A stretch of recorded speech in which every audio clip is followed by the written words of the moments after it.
Welcome into OutKick the Show. I am your fearless leader, Clay Travis. We got some new digs. Welcome to October. Welcome to my new universe here in the OutKick studios. Just so you know, I've been talking about how much OutKick is growing. September was our biggest and best month ever.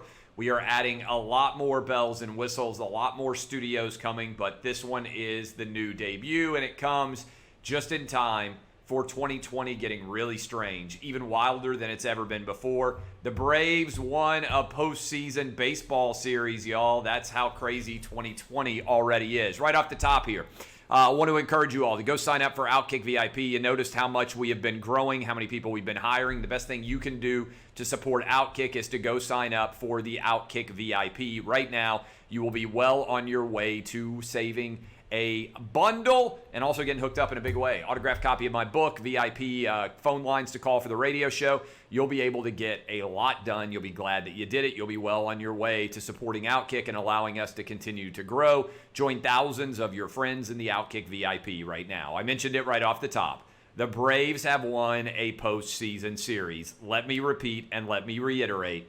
The Braves have won a postseason series. It's a big deal, all right?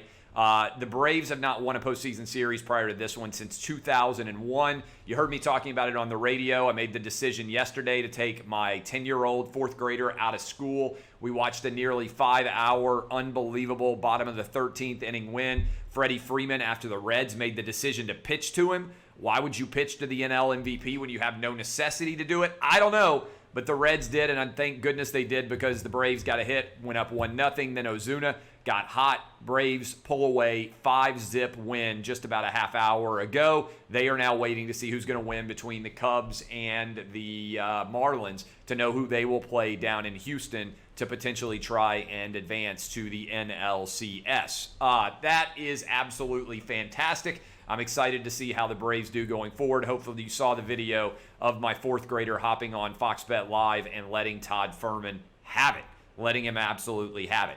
The NBA Finals have hit an all-time low in viewership. The official and final numbers are not yet out for the overnights, but last year over 13 million people watched Game 1. That was between the Raptors and the Warriors, and that was an incredibly low rating because there was a Canadian team involved. This year, are you ready for this? 5.2 million people watched. That is an unmitigated disaster for the NBA and the overnight numbers. We'll see what the total final numbers are, but it's likely this is the least watched NBA Finals game in yours or mine life. Mark Cuban is going to be spinning like crazy. If you haven't been paying attention to Mr. Cuban, the owner of the Dallas Mavericks, has been sliding into my messages like crazy on Twitter, trying to spinmeister his way out of a disaster for the NBA. Jason Whitlock has got a great column up on OutKick. I would encourage all of you to go check it out. Make sure you don't miss one of his columns at all. But the NBA Finals, all-time low, still, at least based on this overnight number. No NBA playoff game so far has had a higher viewership than the documentary about Michael Jordan and the 1990s era Bulls that aired on ESPN. That's flat out unbelievable. The Steelers and the Titans have been postponed until later in the season, probably week 7. I actually think this works in the Titans' favor, despite the fact that the Coronabros are running around with their hair on fire, talking like this is a really big deal. Titans weren't going to be able to play with wide receiver A.J. Brown. Taylor Lewan was potentially not going to be able to play now either. Assuming they stay healthy against the Bills and the Texans, this would mean that when the Titans play the Steelers in a couple of weeks as the third of a homestand here in what would have been a bye week, the Titans will be in infinitely better shape than they would have been playing against the Steelers this weekend. I also think this is a sign of how desperate the Coronabros are, that they now basically are starting to focus on things that aren't even having that substantial of an impact. Everybody's healthy, asymptomatic, no major issues with any of the people that have tested positive with the Titans. Our king of the Coronabros, Darren Ravel, tried to come after me, tripped, fell, knocked himself out. Welcome to Darren Ravel's life on Twitter. And he is being soundly ridiculed, as is typically the case on the Twitter machine. By the way, I want to circle back around on the Coronabros. Coronabros are arguing about two things right now. One, They are arguing, upset about the fact that college football coaches aren't wearing their masks enough. Imagine being a grown man sitting and watching a college football game, and the thing that you notice is whether or not the head coach is wearing his mask enough. I'm sorry, that is a sign that you are a total Coronabro loser. On top of that, as if it were not enough, how about the fact that the Braves, and I'm not blaming the Braves here because I think it points to the absurdity of the situation in general, the Braves are allowed to have thousands of people in the Battery that they own right outside of the Atlanta Braves' Truist Park. They can all watch on the Jumbotron there, thousands of them in close proximity to each other. But they are not allowed, believe it or not, to actually be present in the stadium. But you can have thousands of fans outside the stadium watching on a big screen right outside of the stadium when all the restaurants and all the bars and everything else are open.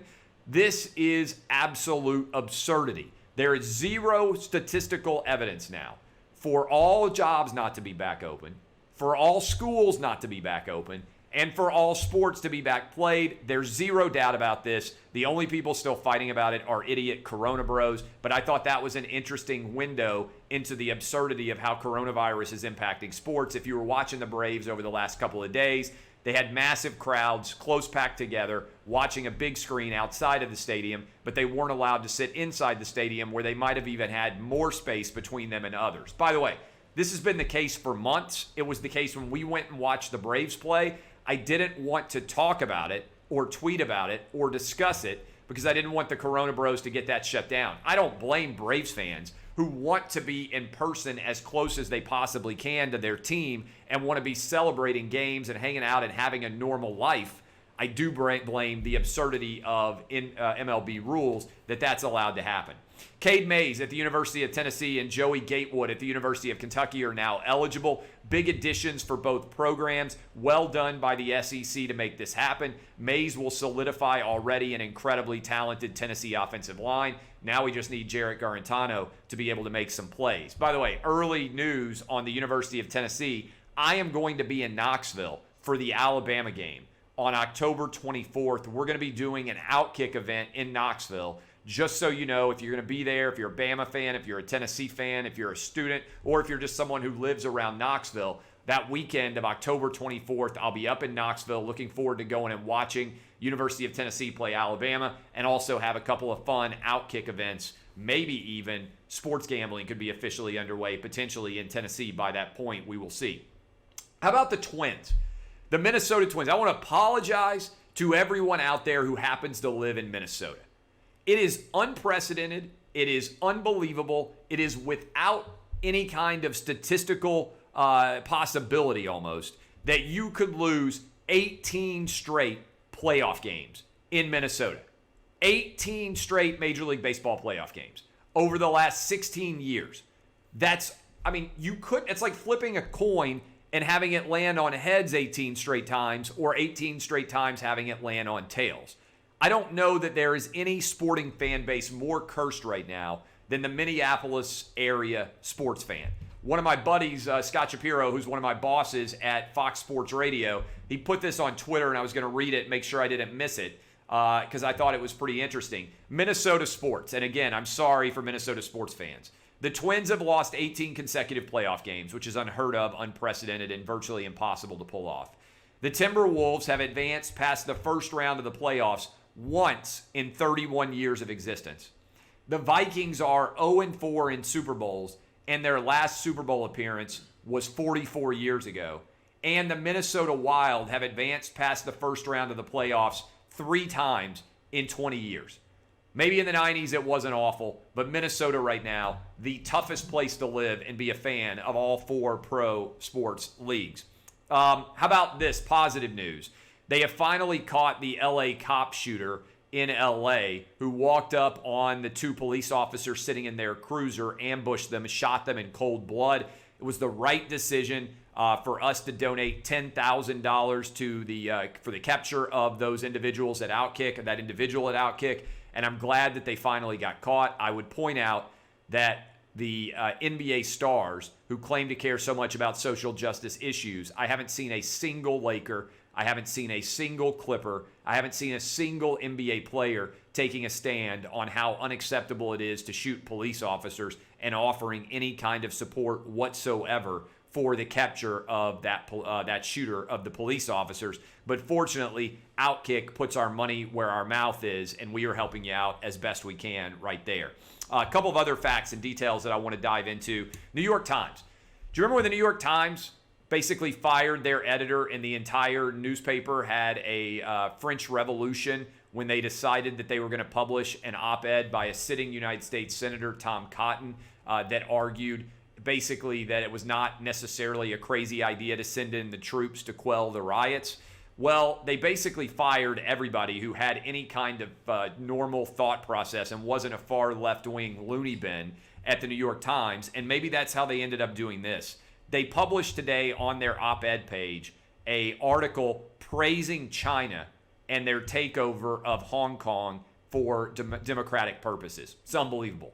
It's flat out unbelievable that the New York Times would publish this and not stand up for democracy. They publish Chinese propaganda in the New York Times. It's utterly indefensible. There is no way on the planet that you can in any way offer that as a positive move by what the newspaper considers itself to be an unbiased coverage on the op-ed page. Unacceptable, ridiculous, and I say that as a supporter of the First Amendment, unabashed. You cannot support the idea of taking away democracy in a major American newspaper and consider yourself to be in favor of basic human rights. A couple of other things.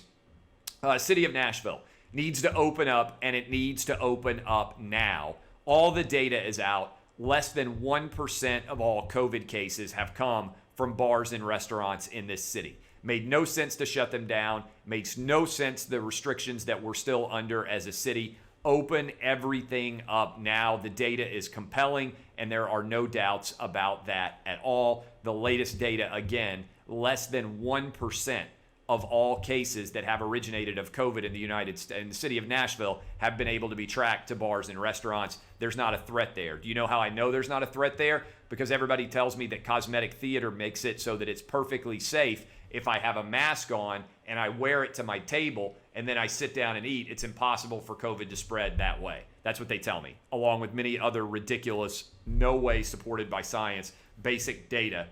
All of this is, at this point, cosmetic theater. It's all absurd. It's all ridiculous. Finally, Broncos-Jets are playing tonight, 0-3 versus 0-3. Brutal Thursday night football game. But I want to say the play here is pretty straightforward and it's easy. I love the Jets to win outright on the money line. It's basically a pick 'em tonight. And I also like the under in this game. The Jets and the under. If Sam Darnold loses this game, it's time for the Jets to think about looking for a new quarterback. This is a game you have to win. Thursday night football in New York. I love the Jets and the under. All right, I am Clay Travis. Thanks for checking out my new digs. I'll give you a little bit of a tour here. First book, Dixieland Delight.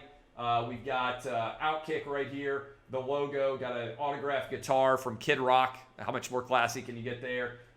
Pete Rose hit, got an OutKick bat signed by a bunch of people. And then I love this. I bought on this side, you might be able to see it just a little bit above me. I have got a Tecmo Bo Jackson, who I consider to be the greatest video game athlete of all time.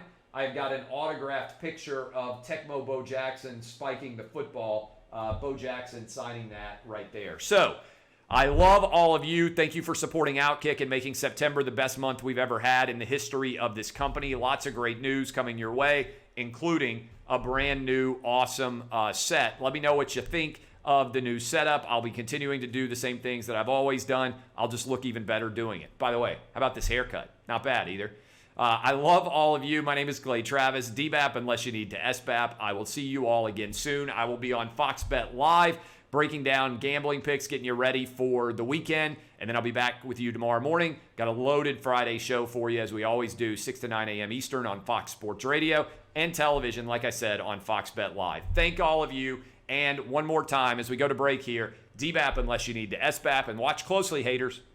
That's KISS for you. Thanks for making me rich. I'm Clay Travis, and this has been OutKick.